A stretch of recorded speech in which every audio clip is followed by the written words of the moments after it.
Let me spend, if I may, just a few moments on what we're seeing from the Europe, Middle East, and Africa perspective.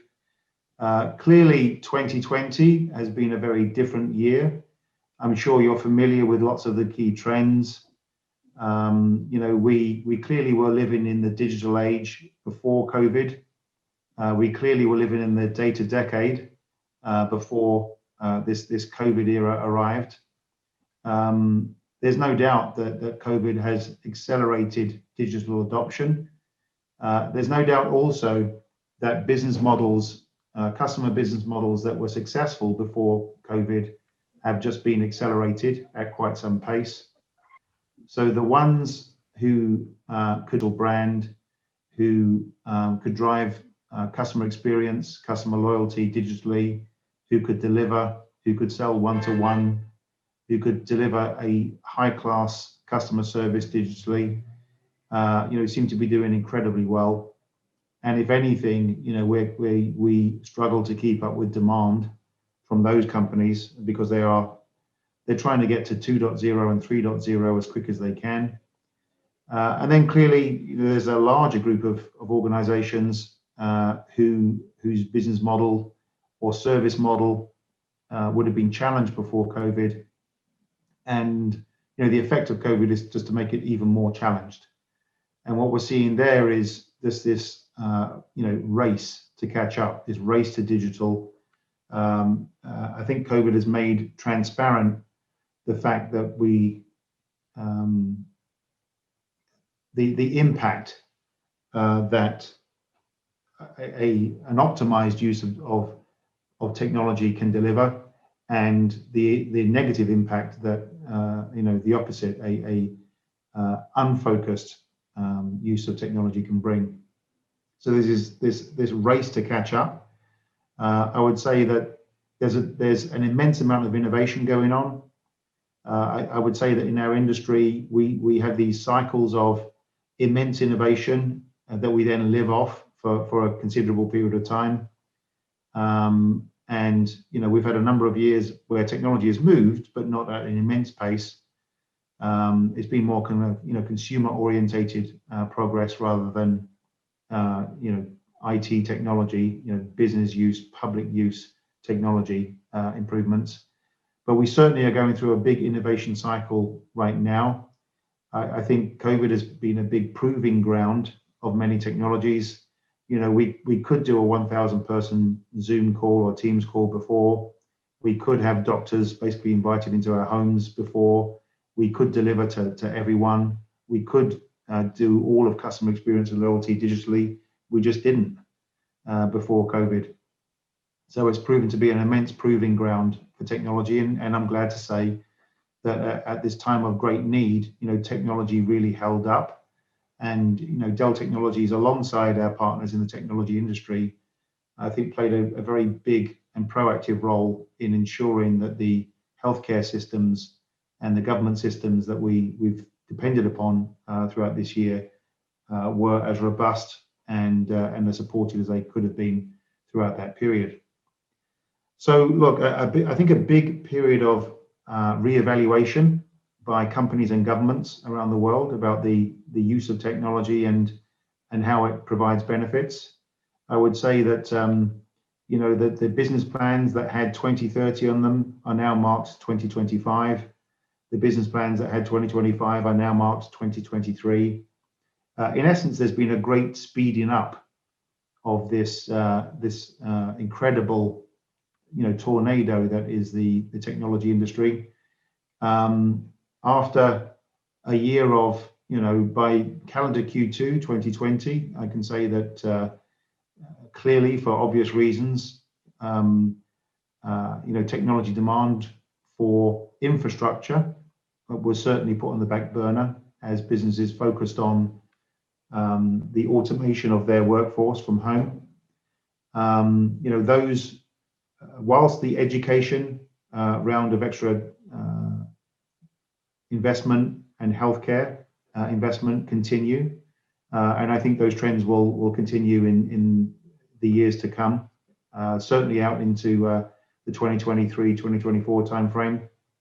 And there's a whole new view on the benefits of digital in those two environments. We're now seeing an environment where infrastructure spend is beginning to come back. If you look at the industry analysts and their predictions going into calendar year 2021, you see a strong uptick in expected demand. We certainly see that. Certainly, different parts of our business pick up how demand is currently and how demand is likely to be going forward. Pretty much every round, the analysts are seeing, a more healthy IT demand. And certainly by the end of the second half of next year, I think we can say that people will be actively implementing their next generation plans, either to get further ahead for certain groups of companies or to play catch up for those ones who are underinvested in technology in the past. I'm also seeing a big change in how technology is viewed. There are still many companies, many government organizations that looked on technology as a cost basis, i.e. something that automated processes, but not something that led the organization. Increasingly, those perceptions are changing. Increasingly, technology is the company. It is the face of the company. It is the brand. It is the means by which one engages with customers, one engages with suppliers, with logistics, with compliance regimes, etc. So the importance of technology as the essential platform in business has been accelerated at pace. And then in terms of themes going into 2021, application modernization is still possibly the biggest, certainly the one that our customers are focused on, i.e. I have an application landscape of X. I will need an application landscape that looks like Y to achieve my ambitions. I will need to rewrite given applications, to rehouse, to replatform, in some cases to start afresh with a new digital native platform. How can I best free up my developers and my analysts to get ahead of customer demand and to come out with the new products and new offerings that will drive success for my business? Cloud just keeps on becoming a bigger subject. The fact that cloud is the answer for most organizations is now established. For many organizations, then it's kind of, which cloud? Clearly, from a Dell Technologies perspective, we regard that question as being irrelevant in that, from our perspective, cloud is good, number one. Public cloud is doing great work in many parts of the market. But ultimately, multi-cloud is coming through as being, the educated cloud buyer is increasingly looking to multi-cloud as the basis for driving the agility that they need, the ability to have choice, to architect for change, to engineer for choice, and the ability to take a workload from one cloud experience and move it to another cloud experience at the time of your choosing. Turns out that's a very valuable feature. And there's a growing education of the market around how you use public cloud and how you contract for it. Clearly you use public cloud for instant access to resource. Clearly you use it for tool sets in many occasions, and there are many workloads, especially the more variable ones, that are ideally suited to public cloud. And then increasingly there are the reasons why you would use cloud, but not necessarily solely public cloud, are also becoming more apparent, which include cost. So it's certainly turning up that a wider view of cloud strategy can deliver more effectively cost savings and cost efficiencies going forward, and we're seeing that play out. Cyber security has never been a bigger subject than it is today, and that gets more telling every moment. Edge is coming into view as now a mainstream subject. So the fact that we have to bring our processing much closer to where the data is for a variety of reasons, but to make sure that we are giving the sufficient speed to the business is driving edge computing in a large scale. Artificial intelligence and machine learning are now, I think, becoming mature subjects.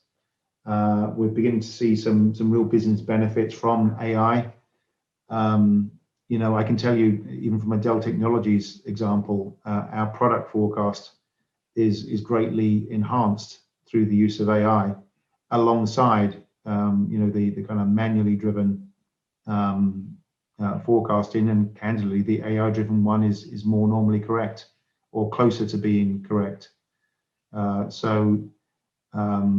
Using artificial intelligence, trained artificial intelligence to get more insights in business is now becoming mainstream.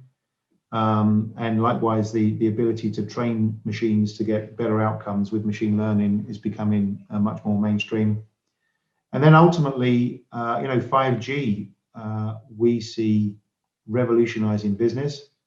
The main impact of 5G from our perspective, it could be said that it was still true that 4G connected people and that 5G connects things and connects data. And that it will absolutely play out. There will be a dramatic expansion in innovation dependent upon 5G, or that utilizes 5G in 2021. Dell Technologies is and will have very big plays in the 5G space and in the resultant technologies that will emanate from that. But we believe that there's a whole innovation cycle that comes around 5G, which is a bigger leap than from 4G to previously 3G. This is a big leap. It allows new business models, candidly, to come into play, and that will just be another sustaining platform that will drive technology growth going forward. So net of net, Dell Technologies does not lack in ambition. Michael and the board feel incredibly strong about the market and incredibly strong about our position in that market going forward. We're just looking for more ways to provide value to our customers and to our partners, and we're very confident that we can find those areas in 2021 and beyond.